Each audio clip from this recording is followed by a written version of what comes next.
Hello and welcome to this episode of Math with Martinez. In today's video, we are going to be looking at linear relations. This is kind of a review from our earlier studies in algebra that is going to be foundational to this unit where we are looking at systems of linear equations and inequalities. So let us begin. What is a linear relation? Well, ladies and gentlemen, a linear relation is when points lie on a graph along a straight line. It is called then a linear relation. You can see that here in the diagram. All these points lie together on that straight line, so that is a linear relation. Linear relations can be represented by an equation. For example, this equation that is graphed would be written as x plus y equals 10. And let me explain why that is. Let's take maybe this point right here at the very top. That point right there is when x is 0, and let's count it out. 1, 2, 3, 4, 5, 6, 7, 8.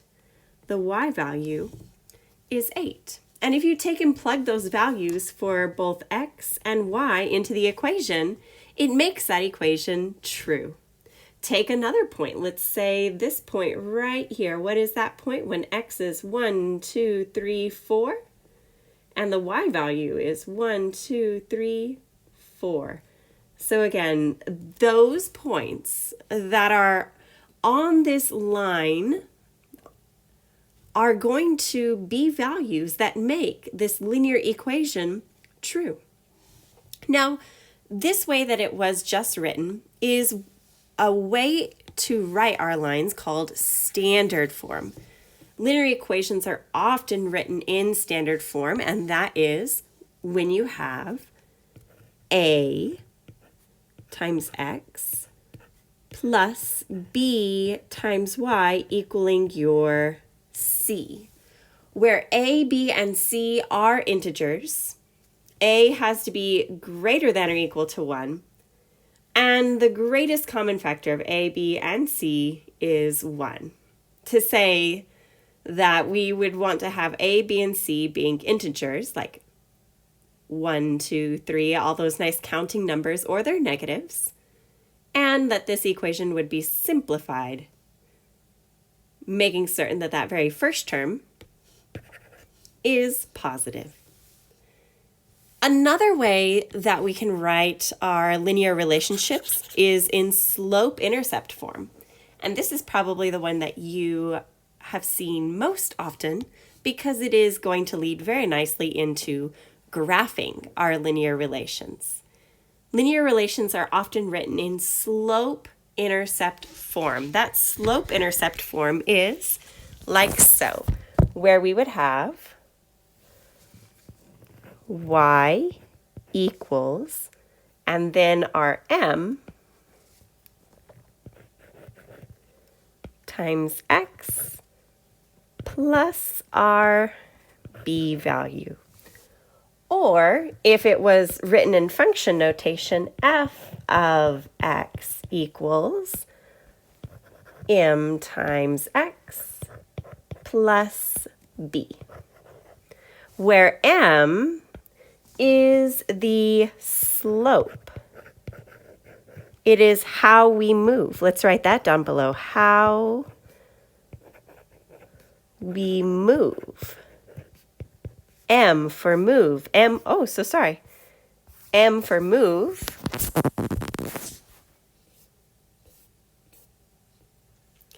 And B is the y-intercept.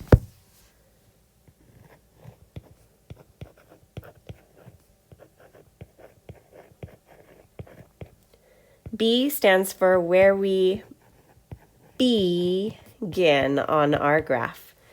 M stands for how we move, and B stands for where we begin. Now let's talk a little bit more about the slope. Slope is how we're moving. It's the rate of change between the points. Think Rise and run. Remember that? Think rise and run. Now there are, in fact, 4 different types of slope. We can have a slope that is positive. And that is going to be a line, a linear relation here in our coordinate plane. So here's our x-axis and here's our y-axis. If our slope of our line is positive, then the line will be increasing. That line is increasing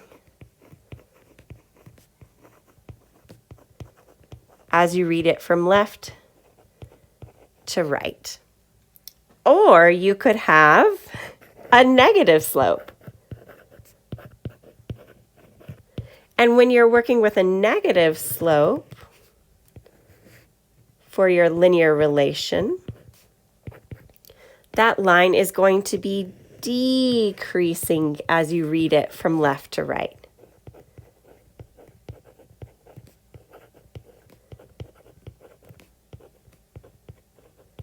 I'm writing L to R as left to right. Another type of slope that you might have is a slope of 0. And a linear relation that has a slope of 0 is going to look like this. It's going to be a horizontal line. It is a horizontal line with 0 slope.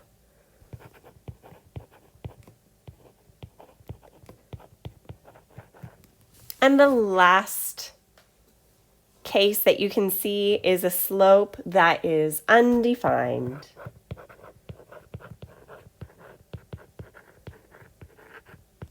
And a linear relation with an undefined slope is going to, oh no, I have this backwards.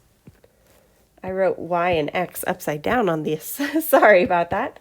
X, y, x, and y. If your slope is undefined, then it's going to be a vertical line. You're going to have that vertical line there.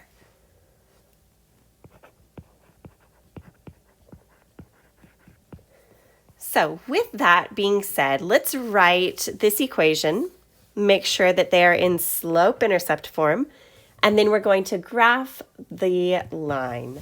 So let's take a look at this first example here where we have y is equal to 2 over 5x plus 7. So let me ask you, is that already written in slope-intercept form as we noted above?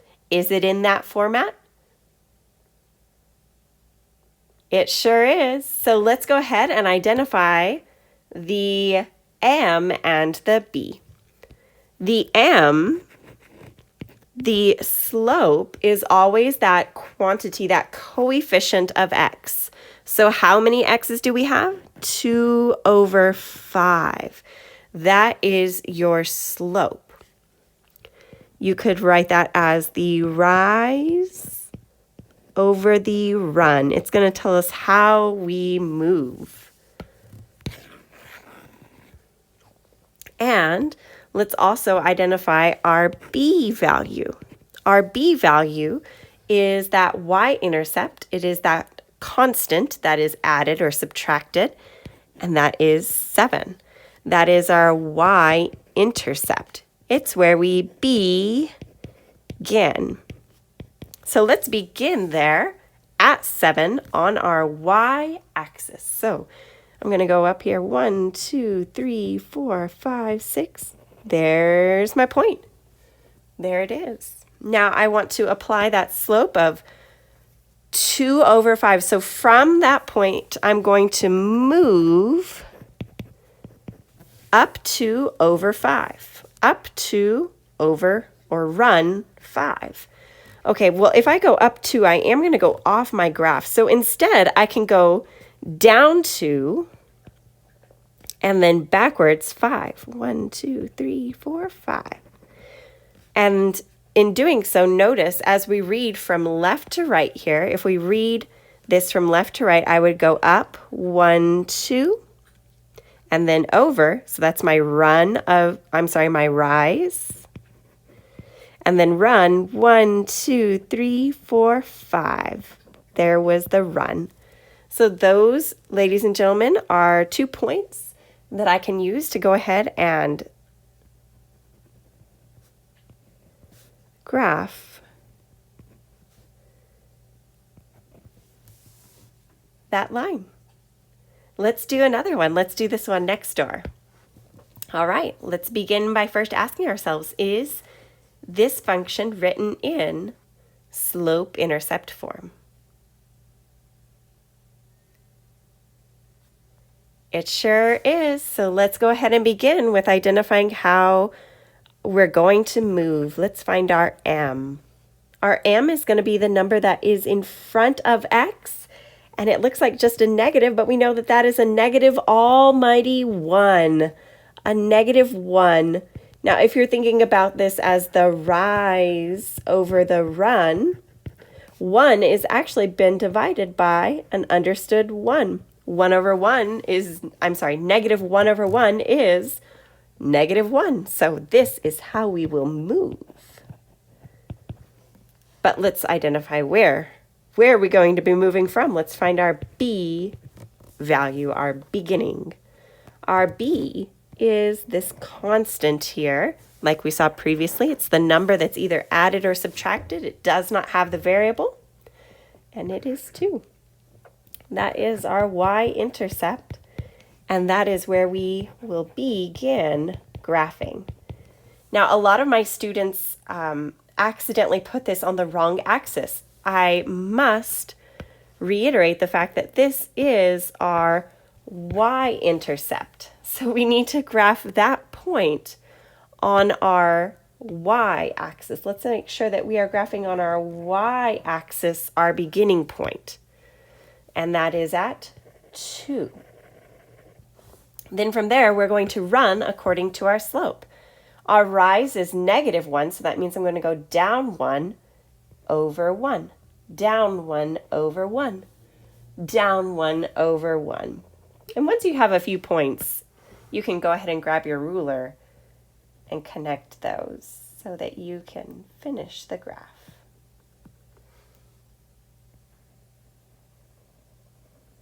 You'll want to take up your entire coordinate plane when you're graphing your linear relations.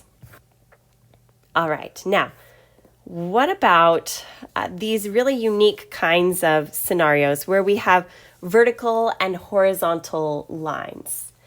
If you have a line like we see here, this is when we want to remember our best friend.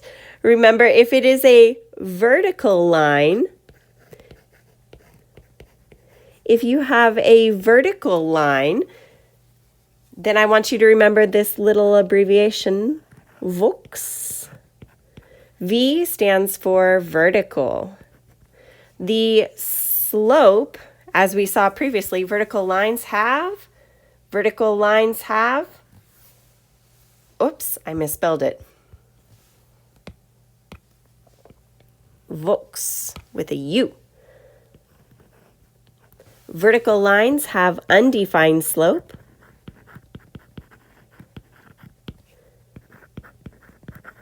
That's what this little U stands for. And they are always written as x equals, and let's see, through which x value are we going here? Through which value on our x-axis are we going? 1, 2, -3. We're going through -3 on that x-axis. So the equation of that line is x equals -3. All right, and like we saw previously, we said that if it is a vertical line, that slope is undefined. Vertical lines, slopes are undefined. Another big idea here, what if you have instead a horizontal line?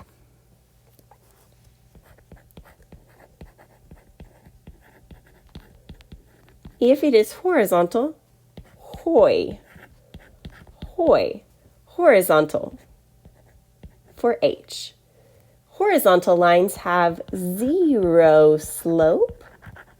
They have a slope of 0, and they are always written as y equals, and then what value is it going through there on your y-axis? 1. So 0 slope for your horizontal lines and written as y equals every single time. Another big idea to review with you guys are parallel and perpendicular lines. The slopes of parallel lines are equal, but the slopes of perpendicular lines are opposite reciprocals.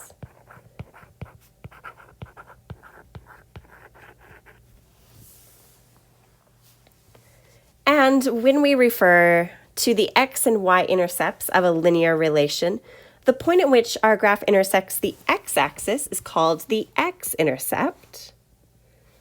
Let me highlight that. So where it intersects, in green, where it intersects the x-axis is called that x-intercept, intercepting on that x-axis. And likewise, where our point is intersecting on where it intersects on the y-axis is called our y-intercept.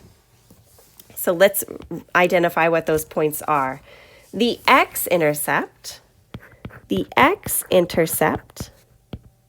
is going to be that coordinate where the x value is -3 and the y value is 0.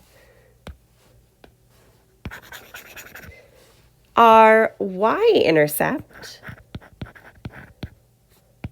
is going to be the coordinate where the x value is 0 and the y value is 4.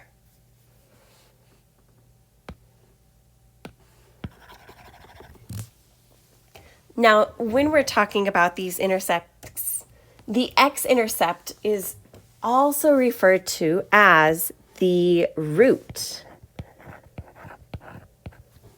or the 0, or the solution to the equation. So x-intercepts are really, really important to us as we begin modeling. They tell us kind of like our initial quantities, or our quantities when we have no height. So maybe like when we run out of money, or when we very first start our bank account and there's nothing in there. And so when we're coming across these words, you might see x-intercept or root or 0 or solution, and they all mean the same thing. Now, to find your x-intercept when you're just given the equation instead of the graph, you're going to set the y equal to 0 and solve for x. And similarly, to find your y-intercept, you're going to set the x equal to 0 and solve for y. And you can kind of see that up here above. For your x-intercept, your y is 0. For your x-intercept, your y is 0. And for your y-intercept, your x is 0. So let's begin by first finding our x-intercept. For our x-intercept, we want to remember that we let y equal to 0. So in this equation, that means I'm going to go ahead and rewrite this as 0 equals -2x plus 5. Then if I go ahead and continue to rewrite that, I would need to subtract 5 on each side. Let me write that next to it. The result would then be -5 equals -2x. Divide each side by that -2, and we have that x would be equal to because it's negative divided by negative, it would be 5 over 2. So our x-intercept is going to be the point where the x value is 5 over 2 and your y is 0. Similarly, for our y-intercept, we're going to let x equal 0. So into that equation, we would have y equals negative 2 times the x value of 0 plus 5.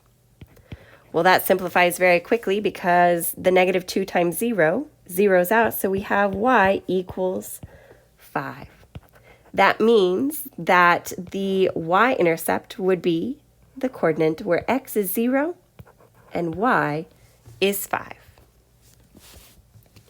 To finish it up here, we want to look at just this last example. We want to find the x and y intercepts of this equation and then graph that equation using the intercepts. So this is just an alternate approach instead of finding the slope and y-intercept. Let's go ahead and find our values here. Let's begin with our x-intercept. Remember, for our x-intercept, we want to let y equal 0. So into this equation, we'll replace the y with 0, and then we'll continue solving. Add 1 on each side, and then lastly, divide each side by 5. That means x is equal to 1/5, or our x-intercept is the coordinate 1/5 and a y value of 0. That's x and y. That's your x-intercept.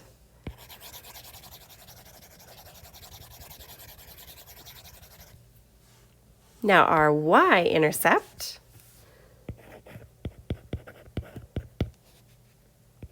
is when x equals 0. So that's going to be y equals 5 times 0 minus 1, which simplifies very quickly to negative 1. So our value, x is going to be 0, y is going to be negative 1. This represents our y-intercept. And with these 2 points on our x-axis going to 1/5, that's a little hard to find, but I think we can try our best here. Let's see. 1/5 is going to be maybe like right about here.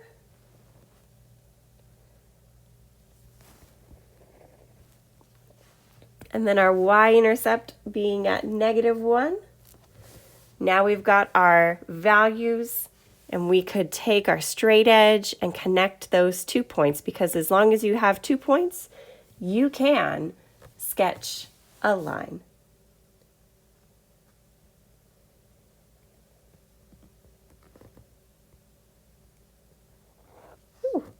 Nope, that wasn't very good. I really need a straight edge to get this going through.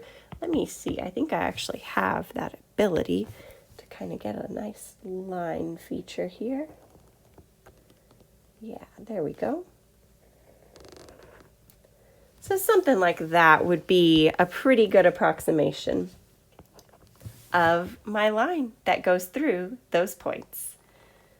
So now you've seen finding intercepts of our linear equations, looking at special kinds of lines, those vertical and horizontal lines, as well as working in the slope-intercept and standard form. I really hope that this was a good review for you guys, and if you have any questions, if you'll please take a moment to share those now. And until next time, stay fired up.